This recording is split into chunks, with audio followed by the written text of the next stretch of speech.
All right, we're going to begin our next chapter, which is going to be social psychology. Social psychology is about how people think about other people and interact in relationships and groups. Social psychologists believe that people behave the way they do because of the situation. For them, the situation is powerful.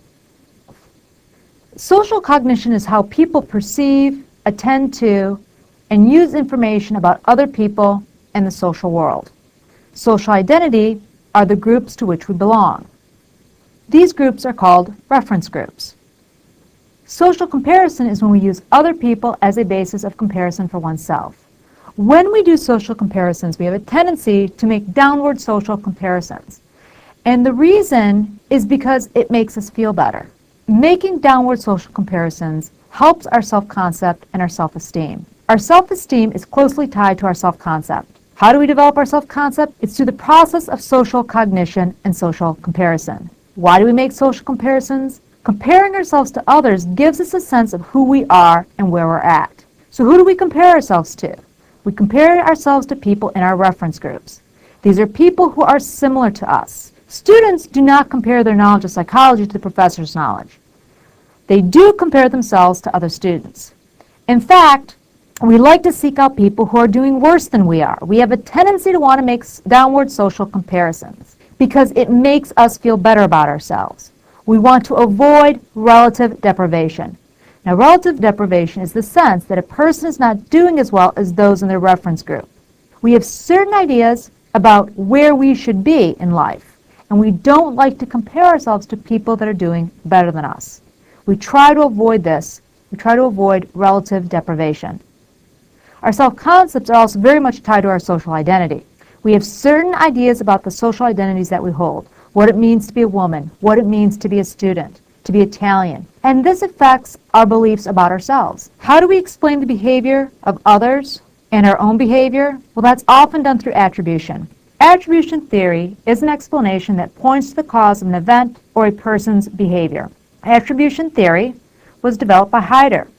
In his research on attributions, he found that people had a tendency to make two kinds of attributions, internal and external.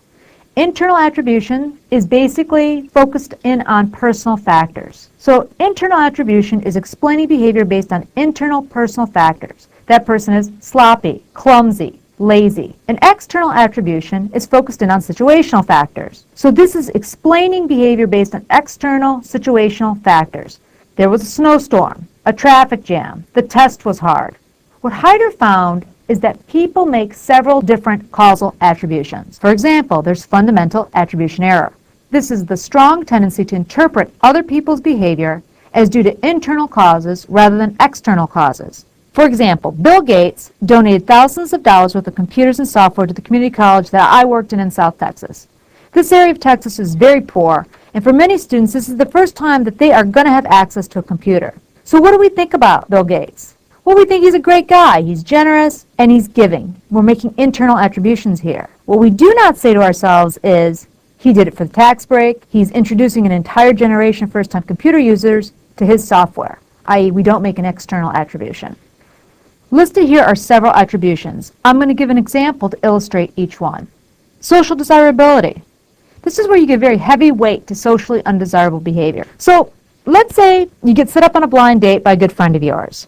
And you meet this person for dinner, and the first impression is really good. They're good looking, they have a good job, they just bought their own house, the conversation is going really well, and before long you are laughing and carrying on. You think you may really like this person. You're talking and eating, you're laughing and eating, and then at the end of dinner, they pick up the plate and they lick it clean, then let out this huge belch in the restaurant. Now what do you think about that person? The likelihood that you're going to go out with them again is not very good.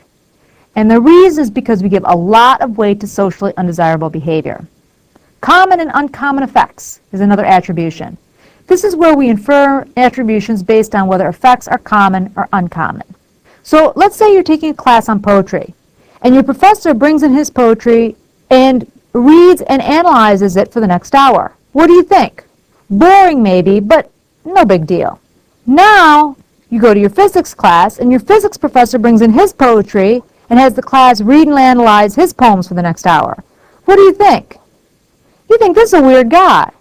Why? Because the effect is uncommon. It's uncommon for a physics professor to bring in their poetry and read it. Ultimate attribution error. This is the positive actions of people from different ethnic groups is due to external causes, whereas their negative actions are due to internal causes. Let me give you guys an example. At work, a woman is promoted to a high-ranking managerial job. You think the cause of her promotion must be affirmative action, or she had sex with someone. After a while in the position, she makes a mistake on one of the reports. You think the cause of her mistake is that women are so emotional they can't make good decisions. This is an ultimate attribution error. You don't assume she got the promotion because she is smart or qualified, i.e. an internal cause. You don't assume her mistake, which is a negative action, is due to her not getting the right information, an external cause. Self-serving bias. Self-serving bias, another attribution. This is when we attribute our successes to internal characteristics while we blame our failures on external causes. I got an A on the exam. I must be smart. Internal. I got an F on the exam. The exam was hard. External. Self-handicapping. This is when we undermine our own performance so that we will have an excuse in case we fail. Let me give you guys an example. Let's say you have an important track meet at 4 o'clock. It is very important that you perform well. At 1 o'clock, you decide to go to lunch. You go to your favorite restaurant and decide to get a steak, baked potato, large Coke, and a huge piece of pie. At 4 o'clock, it's time for you to run, and halfway through your race, you get a terrible cramp that hinders your performance. When the coach asks you what happened, you say, "It must have been something I ate." That's called self-handicapping. You undermine your own performance so that you have an excuse in case you fail. I see students do this all the time. They do poorly on an exam, and I ask them, "Well, what happened?" "Oh, I went out too late the night before the exam, and I was too tired to be able to do well." Actor-observer effects. This is where others' actions are due to internal personal dispositions, while your own actions are due to external situational variables. So let's say you see someone trip on a curb. You think, "He's clumsy." Internal personal disposition. You trip on the same curb. You think, "Curb must be broken." Someone walks into you. You think, "She's rude." You walk into someone. You think, "Well, I'm in a rush." Let's spend a few minutes looking at the behavior of individuals within groups. One of the interesting things we find is that some people perform better with the presence of others, while other people perform worse with the presence of others. Some people work out harder at the gym with the presence of a partner than if they go alone. Some people prefer to run with another person because it makes them run harder. This is called social facilitation. Social facilitation is the phenomenon in which the presence of people improves the performance of an individual. Now, other people feel uncomfortable when they feel someone is staring at them. They can't work in front of other people. Let's say you're working on a project. If someone's looking over your shoulder, you will probably stop working. This is called social impairment.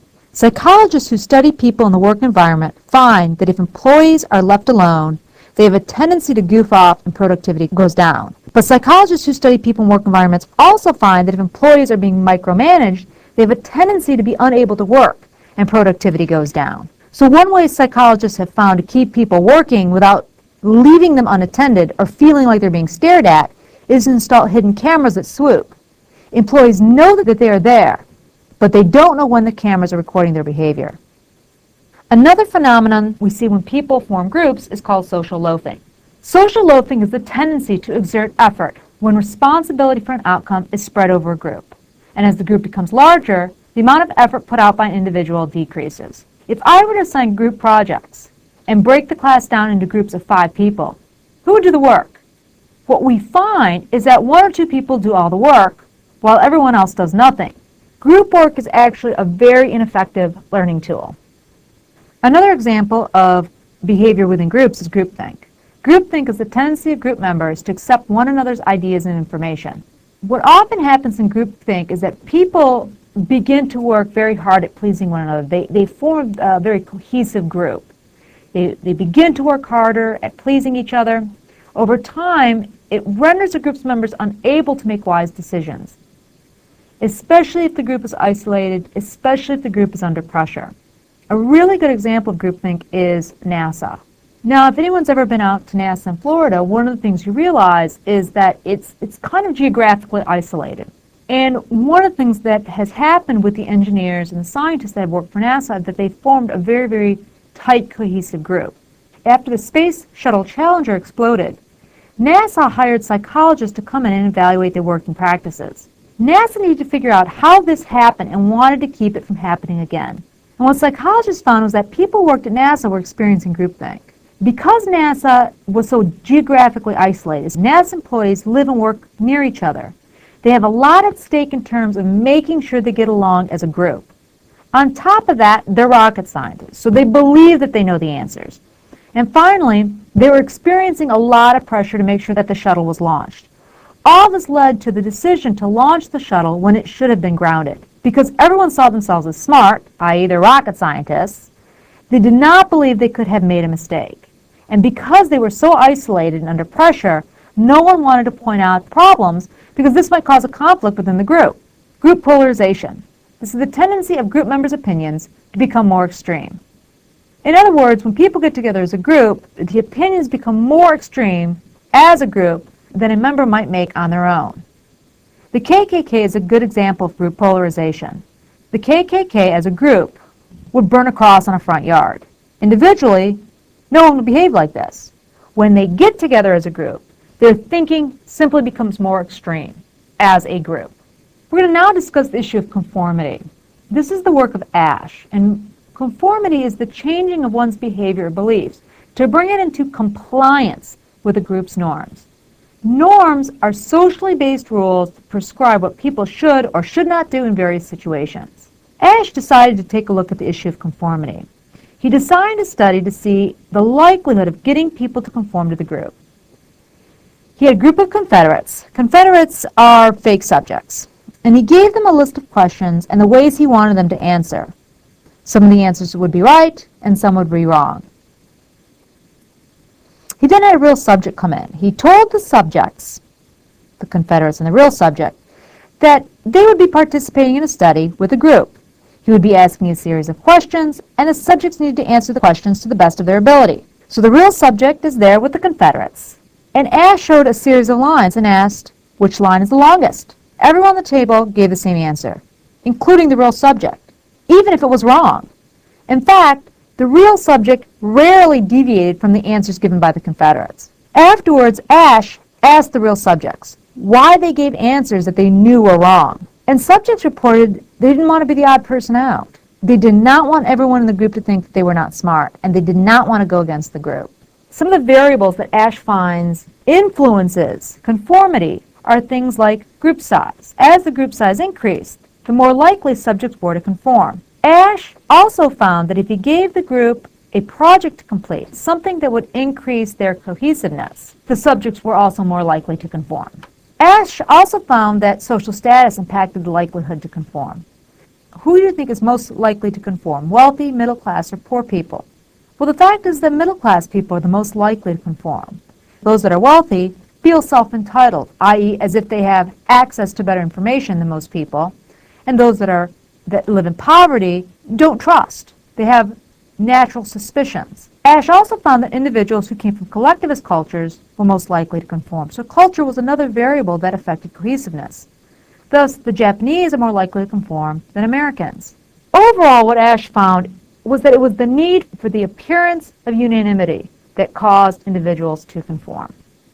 Compliance, another behavior that we're going to discuss. Compliance is the adjustment of one's behavior because of a direct request. This is the work of Cialdini. And what Cialdini did was he tried to understand how some individuals can get others to comply to their wishes. So he decided to look at people who are very good at influencing others. What kind of people do you think that would be? Usually students guess things like politicians or attorneys, but the fact is that Cialdini surveyed the country's best salesmen and asked them what techniques they used to get compliance. So one technique that was used was called the lowball technique.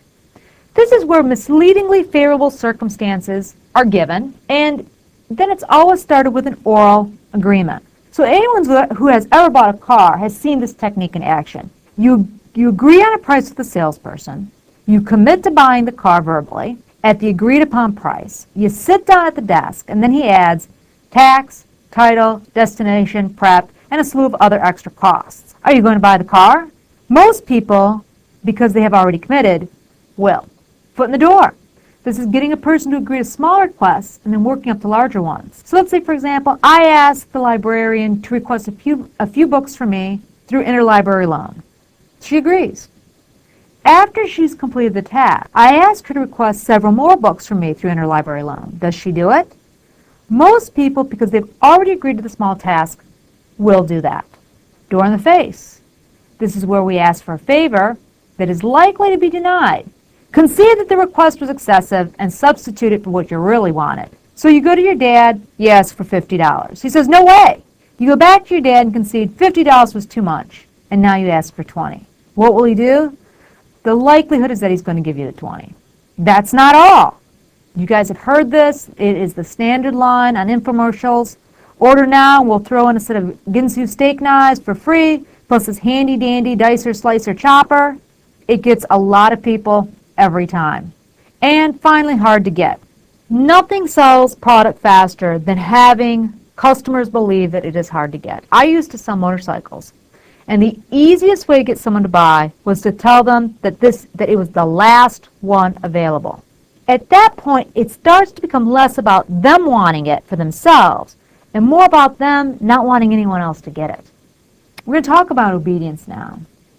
Obedience is when an individual follows the command of a perceived authority figure. This is the work of Milgram. Milgram conducted a study that completely changed the way we currently do research. He was interested in looking in obedience. Now remember why social psychologists were conducting their research. After World War II, during the Nuremberg trials, when Nazis were asked how they could commit the atrocities that they did, they replied, I was following orders. And Milgram tried to understand how people could be so callous towards one another by simply choosing to follow orders. So what he does is he sets up a fake lab that looked like a sound booth with a control panel. The control panel had a microphone, speakers, a turn knob, and buttons. He had a Confederate. Remember, a Confederate's a fake subject. He had a Confederate stay in the room next to the lab and follow a strict script that would be heard by the real subject. So the real subject comes in, and Milgram explains to the subject that they are conducting research on punishment and memory. He tells the real subject that in the next room, another subject is hooked up to electrodes. The real subject is to ask the quote-unquote fake subject a series of questions. The real subject doesn't know that this is a Confederate. They believe that it is a real subject. So the real subject is to ask the other subject a series of questions. If they get an answer wrong, the real subject had to shock the other subject and then turn up the voltage. So the real subjects begin asking the questions, and the other subject answers. After a while, the Confederate begins to answer incorrectly, and the real subject shocks him and turns up the voltage. And the Confederate yelps, ouch, that hurts. After a while, the Confederate begins to consistently miss questions. At around 300 volts, the Confederate begins to beg the real subject to stop. The Confederate tells the real subject that he has a heart condition. And for the last two questions, the Confederate doesn't respond. Much to the surprise and the horror of Milgram, all the subjects went to 300 volts. This is enough voltage to cause serious injury to a person. Even more horrifying, 65% of the subjects went to the maximum level. In other words, they killed the Confederate. They killed the other subject. If you take a look at the chart above indicates Milgram's predicted level of compliance and the actual level. So the predicted level is in the dark and the actual is in the light. Milgram asked subjects who had administered all the shocks, why didn't you stop? And subjects replied, I was doing what you told me to do, and I thought you'd step in if there was a problem.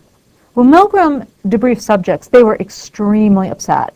This study gives subjects the knowledge that they had the potential to seriously harm or even kill another person. We now consider this to be a significant psychological harm, and it is unethical to conduct research like this anymore. The next thing that we're going to discuss is attitudes. An attitude is overall evaluation about some aspect of the world. There are three components to attitudes: cognitive, behavioral, and affective. Cognitive is the way you think, behavioral, what you do, and affective, how you feel about it. There are four characteristics of attitudes. I'm going to give you guys an example. I use soft scrub to clean my house. My mom uses soft scrub. I've used it since I moved out. Why do I use it? I use it because I think it is the best product and that it does a great job. Cognitive, I love it. Effective, so I buy it. Behavioral. Now these 4 characteristics is that, first of all, you're not born with attitudes. Number 1, you're not born with attitudes. So I didn't come out of the womb liking soft scrub. The second characteristic is that attitudes tend to be very stable and enduring.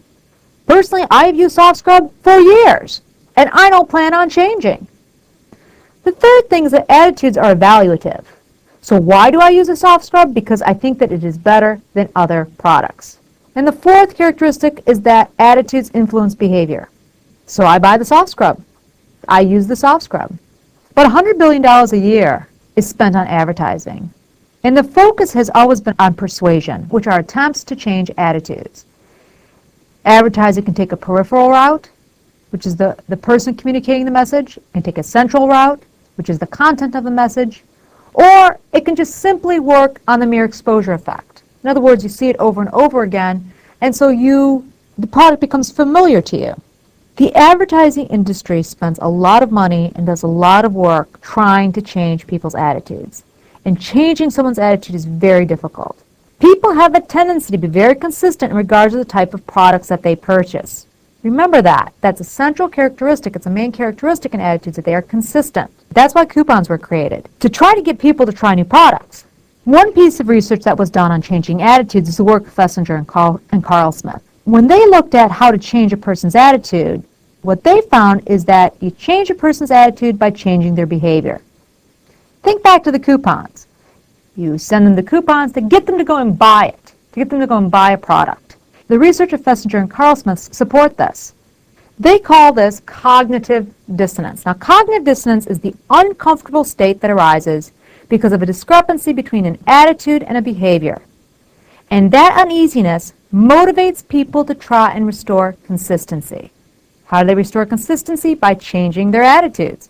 People like to be cognitively consistent, and cognitive consistency refers to the match between the thoughts and the behaviors of the person. So Fessinger and Carl Smith had subjects come to the lab. All the subjects were told that research was being done on physical dexterity. So all subjects then were instructed to precisely turn small knobs on a pegboard, a very tedious, time-consuming task. At the end of the task, all subjects were told by the researchers that they needed to quickly step out of the lab.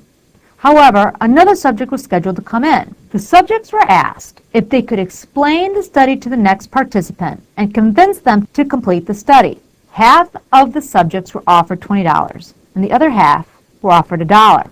So the next subject arrives, and the next subject is a Confederate. It's a fake subject. And all of the real subjects then try to convince this person to participate in the research. The researcher returns and then surveys the real subjects about their attitudes regarding the task. Which group, the $20 group or the $1 group, reported that they liked the task? The $1 group reported that they liked it. So why is that? Well, the reason why is because they spent time trying to convince another person to participate in the project. Why? Well, they certainly didn't do it for $1, so they must have liked the task. The group that was paid $20 had a clear rationale for why they tried to convince another person to participate. They were paid $20. So in other words, what the dollar group did was they acted as if they liked the task. They wanted to be cognitively consistent, so they simply changed their attitude about the task. Think about it like this. Jim is anti-abortion. He would never date anyone who's had an abortion. So far, this has been true. He experiences cognitive consistency. Then Jim gets his girlfriend pregnant. Maybe you should get an abortion, he suggests to her. Because he has said this, now abortion, not such a bad idea. Next, we're going to do attraction. And we're going to try to answer the question, do opposites attract? So what are some determinants of attraction? One of the things we find is repeated contact. In other words, the exposure effect. Some of the other things that are determinants of attraction are similarity. Similarity in terms of attitudes, temperaments, social and communication skills. Also similarity in terms of demographics, race, class, education, religion, and age. So why would you think opposites attract? In fact, we are attracted to people who are similar to us demographically, who are similar to us in personality, and also similar to us in terms of level of attractiveness. This is called the matching hypothesis. In other words, people are most likely to date or form committed relationships with others who are similar to themselves in physical attractiveness. What the matching hypothesis proposes is that we don't like to date someone who is significantly better looking than us. And the reason is because we always fear that they are going to reject us.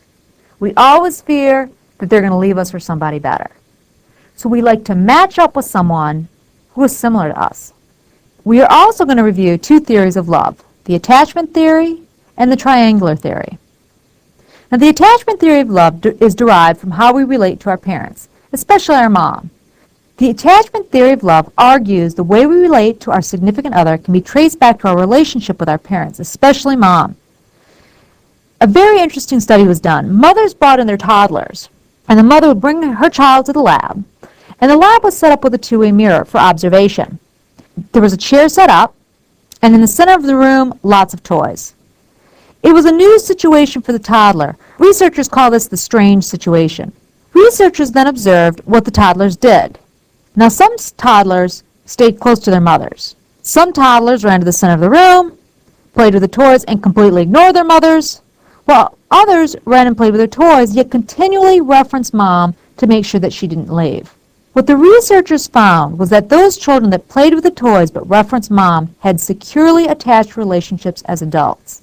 In other words, they felt secure enough to do their own thing, yet would regularly check in with their mates. Those toddlers that played with toys and completely ignored their mothers had avoidant relationships as adults. In other words, they avoided intimate relationships, or if they had a mate, completely ignored them. Those toddlers that stayed with the mothers had anxious, ambivalent relationships as adults. In other words, they needed to consistently be with or be in constant contact with their mates. These individuals would vacillate between being completely anxious, stressed out, and consumed with their relationship, and utterly ambivalent. I don't need this person. The other theory is Sternberg's theory, the triangular theory of love. Think back, we talked about Sternberg in our lecture on intelligence. And here Sternberg argues that there are three components to love. There is intimacy, this is the sharing of feelings and emotions, passion, this is sexual attraction, and commitment. When you have a consummate love, a consummate relationship, you have high levels of all three components. When you have romantic love, and this is the love that characterizes most young relationships, you have a lot of passion and intimacy, but it really lacks commitment. There's no consistency there. A companion love is intimacy and commitment without the passion. You can take a look at the slide that has the graphic of Sternberg's triangular theory. We're going to conclude up our lecture on antisocial behavior. These are actions that are harmful to a given society or its members. An antisocial behavior would be prejudice, which is a negative attitude toward other groups of people. Prejudice is often based on stereotypes, and stereotypes are beliefs about people in a particular social category. Stereotypes get formed through these in-group, out-group. And in-groups and out-groups happen because of social categorization. We tend to sort people into groups based on their similarities. What I want you guys to do next is go over realistic conflict theory and the Robbers Cave study in your textbook. Some other antisocial behaviors include de-individuation, which is the loss of a sense of self that occurs when people are in a group but are anonymous. This is the work of Zimbardo. A great example of de-individuation is the Army. As soon as you get in, your head gets shaved, you are issued uniforms, everyone is dressed alike, everyone looks alike. Desensitization is the gradual habituation to violent stimuli. A very good example of this would be watching violent movies. And as you watch more and more violent movies, you become acclimated to the violence, and it becomes less shocking and much more tolerable to you. Another antisocial behavior is the bystander effect. And this is decrease in offers of assistance that occurs as the number of bystanders increases. We really kind of see a diffusion of responsibility. You know, a good example of this, and there's been a lot of research done on this, is that if a person were to fall over with a heart attack in a crowded room, you would think it would be a good thing because there should be people in that room who will be able to help, people in that room who will go for help if there's no one there to help.